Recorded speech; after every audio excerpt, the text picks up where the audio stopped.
في عام 1826 حضراتكم، ده ميعاد ميلاد بطلة قصتنا اليوم. هنتناول في الفيديو ده قصة خفيفة ظريفة وإن شاء الله يكون بها معلومات حضراتكم.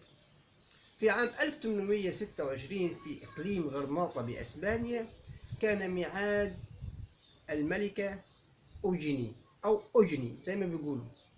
الملكة أوجيني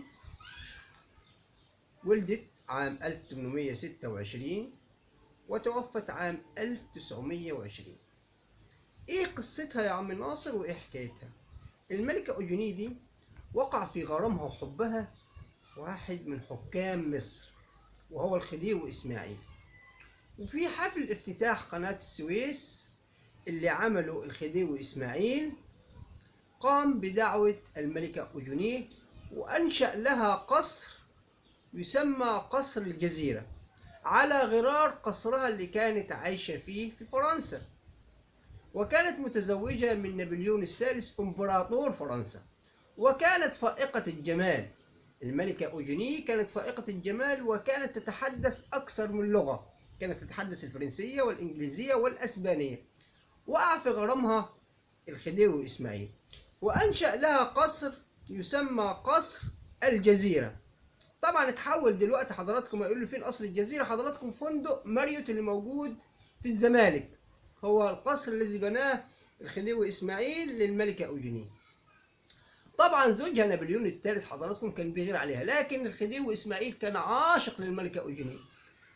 ولما جت مصر في حفل افتتاح قناة السويس حضراتكم وسافرت فرنسا ورجعت فرنسا تاني بعد ما طلب نابليون الثالث زوجها انها ترجع بسرعة، اهدى لها الملك العاشق الخديوي اسماعيل أوضة نوم من الذهب الخالص، وكتب على التسريحة بتاعتها: على الأقل سوف تظل عيناي معجبة بك إلى الأبد.